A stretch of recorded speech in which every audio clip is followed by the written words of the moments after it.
এটা হচ্ছে বিকালের ভিডিও। আপনাদের ভাইয়া আসার সময় বাজার করে নিয়ে আসছিল। আপনাদের ভাইয়া মাছ নিয়ে আসছে, তারপরে মুরগি নিয়ে আসছে। এগুলা অফ ক্যামেরায় ধুয়ে তারপরে আমি ডিপে রেখে দিয়েছিলাম, তখন আর কোনো ক্যামেরাটা করিনি। আর দেখুন তরকারিগুলো কিন্তু আপনাদের ভাইয়াই দেখাচ্ছিল, মানে আমি ক্যামেরাটা করে নিচ্ছিলাম। তার জন্য বললাম, আপনাদের ভাইয়া খাওয়ার জন্য কলা নিয়ে আসছে, সাথে তরকারি নিয়ে আসছে মূলা, তারপরে কইডা। আমরা কিন্তু কইডাই বলি, আপনাদের কোন জায়গায় কী নামে পরিচিত কমেন্টের মাধ্যমে জানাবেন, তার জন্য বলে দিলাম। সাথে কিন্তু আপনাদের ভাইয়া লেবু নিয়ে আসছিল, লেবু আরও কী জানি নিয়ে আসছিল, দান আমি দেখাচ্ছি আপনাদেরকে। আপনাদের ভাইয়া বের করে দিচ্ছে, তার জন্য আমি ক্যামেরাটা করে নিচ্ছিলাম। আপনাদের ভাইয়া পটল নিয়ে আসছে, সাথে লেবু নিয়ে আসছে, মানে তরকারি নিয়ে আসছে আপনাদের ভাইয়া। তার জন্য বললাম, আপনাদের ভাইয়াই বলেছিল ক্যামেরা করে দেখানোর জন্য, তার জন্য। এটা হচ্ছে পরের দিন সকালের ভিডিও। আসুন আপনাদেরকে বারান্দায় দেখাই। আমি না প্রতিদিন জোড়া পাখি দেখি, এরকমভাবে বারান্দায় বসে থাকে। দেখুন এদিকে একটা তার আছে, মানে এটা হচ্ছে সোলার বা সৌরবিদ্যুৎ বলে, ওটার তার। এগুলাতে বসে থাকে পাখিগুলা। দেখুন আমি প্রতিদিন জোড়া পাখি দেখি, আমার কাছে না অনেক ভালো লাগে। সকালবেলা বারান্দার দরজাগুলো খুললেই পাখির কিচিমিচির শব্দ শোনা যায়, আমার কাছে অনেক ভালো লাগে।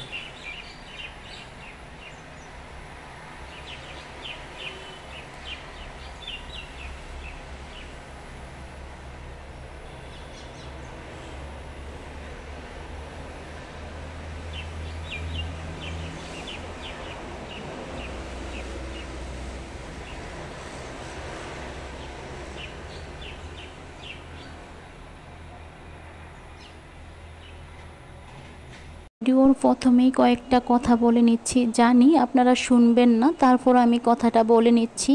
যদি কেউ নতুন এসে থাকেন, প্লিজ কেউ নাম্বার লিখে চ্যানেলটা সাবস্ক্রাইব করবেন না, যে এত করে দিলাম অত করে দিলাম আশা করি ব্যাক পাবো, এগুলা কেউ লিখবেন না। আমি আপনাদের কাছে হাত জোর করে অনুরোধ করছি, আপনারা নাম্বার লিখবেন না বা বলবেন না যে ব্যাক পাবো, ব্যাক দিতে ভুলে যাবেন না, এগুলা কেউ লিখবেন না। তাহলে দেখা যাচ্ছে দুজনের চ্যানেলেরই ক্ষতি হবে। তার জন্য আমি বলে দিলাম।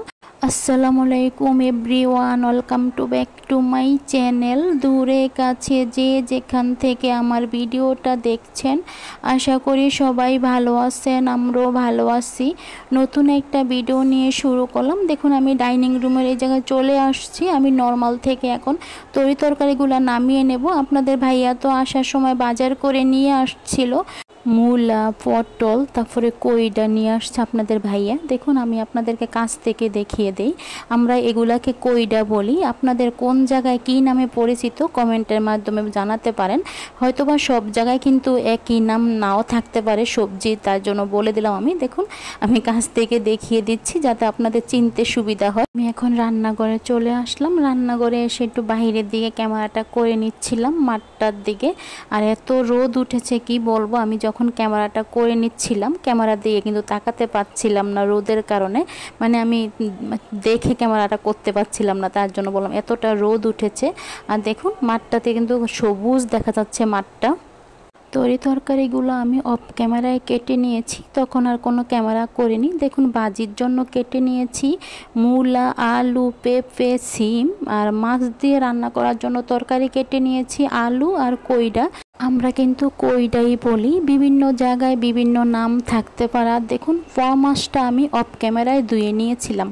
চুলাটা জ্বালিয়ে দিয়েছি, জ্বালিয়ে দেওয়ার পরে কড়াইটা বসিয়ে দিয়ে তেল দিয়েছিলাম, তারপর মানে অফ ক্যামেরায় দিয়েছি, পেঁয়াজও দিয়ে দিয়েছিলাম। দেখুন পেঁয়াজটা বেশি লাল করে ভাজবো না, ভাজি রান্না করার ক্ষেত্রে পেঁয়াজটা হালকা করে ভাজলেই হয়ে যাবে।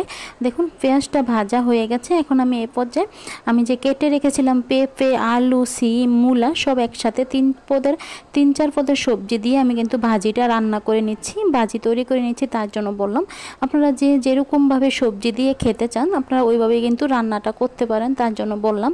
আমাদের সকালের নাস্তা খাওয়া হয়ে গেছে। আমি সকালে অফ ক্যামেরায় রুটি বানিয়ে নিয়েছিলাম, রুটির সাথে আমি ডিম ভাজি করে নিয়েছিলাম, আমি ক্যামেরা করিনি। তার জন্য বললাম। দেখুন আলু সবজিগুলো দেওয়ার পরে এখন আমি হলুদ দিয়ে দিচ্ছি, তারপর আমি এখন পরিমাণ মতো লবণটা দিয়ে দিলাম। যে যেরকমভাবে ভাজি রান্না করে খেতে চান সে কিন্তু সেরকমভাবে ভাজিটা রান্না করে নিতে পারেন।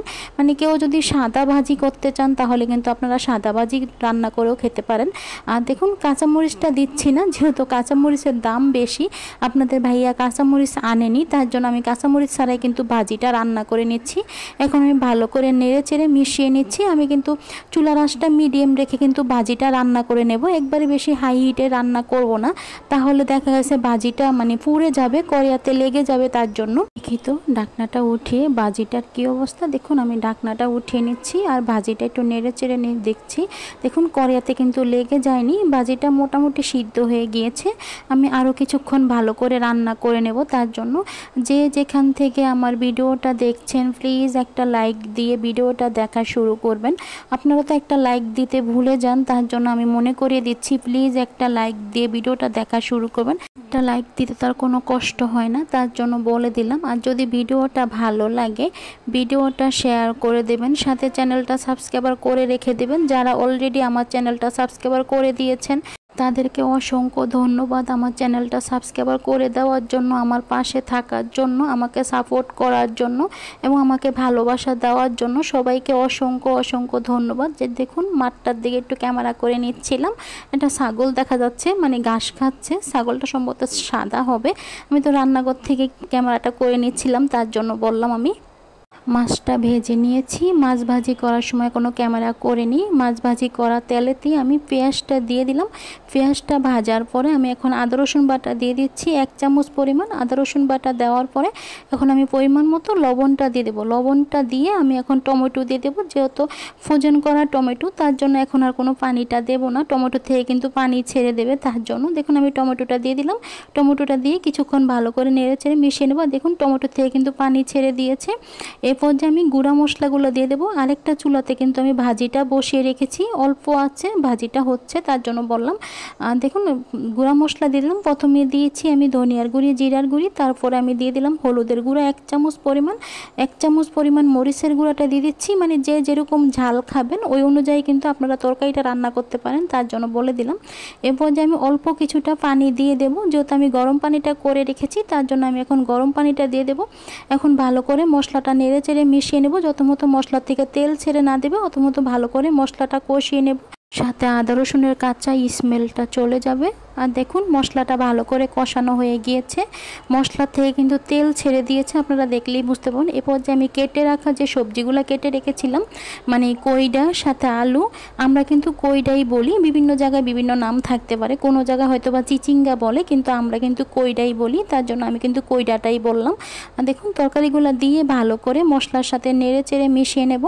আমি কিন্তু এখন কোনো পানিটা দিচ্ছি না, যেহেতু আমি মশলাটা ভালো করে কষিয়ে নিয়েছি। দেখুন ভালো করে নেড়ে চেড়ে এরপর যে আমি ঢাকনা দিয়ে তরকারিটা আমি ভালো করে কষিয়ে নেব। যে কোনো তরকারি রান্না করার ক্ষেত্রে যদি কষিয়ে রান্না করা হয় তাহলে কিন্তু তরকারির স্বাদটা ভালো আসে। আর দেখুন ভাজিটা দেখছি ঢাকনাটা উঠিয়ে ভাজিটা কিন্তু রান্না করা হয়ে গিয়েছে। আর দেখুন কড়াইতে কিন্তু একটুকু লেগে যায়নি, যেহেতু আমি লো আছে ভাজিটা করে নিয়েছি। আর সব কিছু কিন্তু সিদ্ধ হয়ে গিয়েছে, পেঁপে, আলু, সিম, মূলা সব কিছু কিন্তু সিদ্ধ হয়ে গিয়েছে। এখন আমি ভাজিটা একটা বাটিতে বেড়ে নেব। দিদিভাই জিজ্ঞেস করেছেন যে আদা রসুন বাটা আমি কতদিনের জন্য স্টোর করলাম। দিদিভাই আমি আদা নিয়েছি 1 কেজি, রসুন নিয়েছি 1 কেজি, যেহেতু দোনোটা মিলিয়ে 2 কেজি হয়েছে, মিনিমাম তো আমার 3-4 মাস যাবে। আমি তো ডিপে রেখে দেব, তার জন্য কিন্তু আদা রসুন বাটাটা কিন্তু নষ্ট হবে না, এভাবেই কিন্তু আমি আদা রসুন বাটা রেখে দিই। আর দেখুন সাথে বাহিরের দিকে ক্যামেরাটা করে নিচ্ছিলাম। যদি কেউ নতুন এসে থাকেন, যদি আমার ভিডিওটা ভালো লাগে প্লিজ লাইক দিয়ে ভিডিওটা দেখে নেবেন, সাথে চ্যানেলটা সাবস্ক্রাইব করে দেবেন। প্লিজ কেউ সাথে সাথে চ্যানেলটা আনসাবস্ক্রাইব করবেন না, কথা দিচ্ছি 24 ঘন্টা হলে আমি আপনাদের চ্যানেলে চলে যাব। দেখুন ঢাকনাটা উঠিয়ে দেখি তরকারিটা কী অবস্থা। দেখুন আমি কিন্তু কষানিতে বসিয়েছি, একটুও কিন্তু কড়াইতে লেগে যায়নি, আপনারা দেখলেই বুঝতে পারবেন। দেখুন তরকারিটা ভালো করে কষিয়ে নিয়েছি, আলু কইডা মানে কইডাই বলি আমি, তার জন্য বলে দিলাম। আর দেখুন সব কিছু কিন্তু সুন্দর মতো সিদ্ধ হয়ে গিয়েছে, আমি ভালো মতো কষিয়ে নিয়েছি। আর যে কোনো তরকারি রান্না করার ক্ষেত্রে যদি কষিয়ে রান্না করা হয় তাহলে কিন্তু তরকারির টেস্টটা অন্যরকম আসে, খাবারটা কিন্তু খেতেও ভালো লাগে, তার জন্য বললাম। এরপর যে আমি পরিমাণ মতো জলটা দিয়ে দেবো, যেহেতু আমি আগেই গরম পানিটা করে রেখেছিলাম। যে কোনো তরকারি রান্না করার ক্ষেত্রে কিন্তু আমি গরম পানিটা দেওয়ার চেষ্টা করি। দেখুন পানিটা দিয়ে দিলাম, আমি যতটুকু পরিমাণে জল রাখবো আমি কিন্তু ওই পরিমাণে পানিটা দিয়ে দিচ্ছি। আবারও বলে দিলাম সবার রান্না কিন্তু একরকম নাও হতে পারে, এক এক জায়গার রান্না কিন্তু এক এক রকম হয়, মানে এক একজন কিন্তু এক একভাবে রান্না করে, তার জন্য বলে দিলাম। হয়তোবা আমার রান্নার সাথে আপনাদের রান্না নাও মিলতে পারে। আমি হয়তোবা তরকারিটা বলছি কইটা, হয়তোবা বিভিন্ন জায়গায় কিন্তু বিভিন্ন নাম থাকতে পারে, তার জন্য বলে দিলাম। দেখুন ঢাকনাটা দিয়ে দিলাম, তরকারি বসিয়ে রেখে এখন আমি চলে আসলাম ডাইনিং টেবিলের কাছে। ডাইনিং টেবিলটা ভালো করে মুছে নেব, তার জন্য চেয়ারগুলো সরিয়ে নিচ্ছি, সাথে ডাইনিংয়ের টেবিলের উপরে যে জগগুলা ছিল জগগুলা সরিয়ে নিয়েছি, তারপরে গ্লাসের জারটা সরিয়ে ডাইনিংয়ে গ্লাসটা ভালো করে মুছে নিয়েছি। ডাইনিংয়ে গ্লাসের উপরে না বেশিরভাগই ছাদের চুনাগুলো পড়ে থাকে, সাথে জগগুলো মুছে নিচ্ছি, মানে অতিরিক্ত সাদা হয়ে থাকে, মানে ফার্নিচারগুলো তো কালো খয়েরির ভিতরে, তার জন্য বললাম ডাইনিংটা, তার জন্য কিন্তু সাদাটা বোঝা যায়।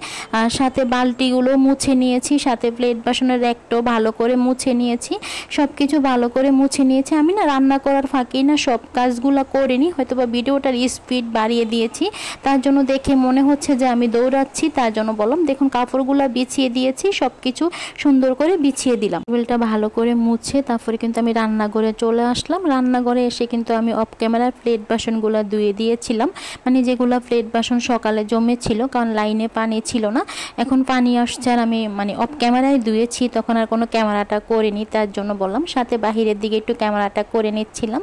দেখি তো ঢাকনাটা উঠিয়ে তরকারিটার কী অবস্থা, দেখুন ঢাকনাটা উঠিয়ে দিচ্ছি। আমি তো জল দিয়ে ঢাকনা দিয়ে গিয়েছিলাম, দেখুন তরকারিটা কিন্তু ভালো করে বলক উঠে গিয়েছে আর সব কিছু কিন্তু সুন্দর মতো সিদ্ধ হয়ে গিয়েছে।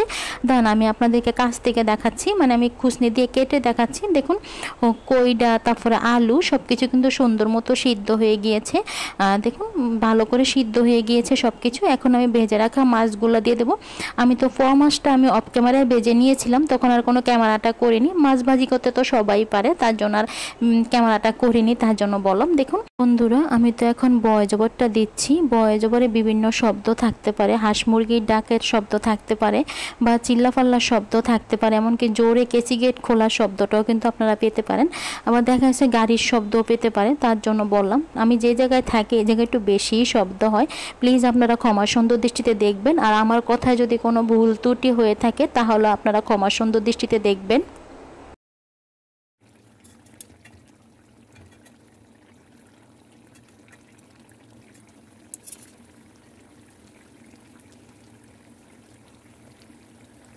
আমার তরকারিটা রান্না করা হয়ে গিয়েছে। রান্না করার পরে আমি কড়াইতে বেড়ে নিয়েছি, আর দেখুন তরকারির কালারটা দেখুন, সাথে ভাজির কালারটা দেখুন, সব কিছু কিন্তু আমি গরম অবস্থায় ডাইনিং টেবিলের উপরে রেখে দিই।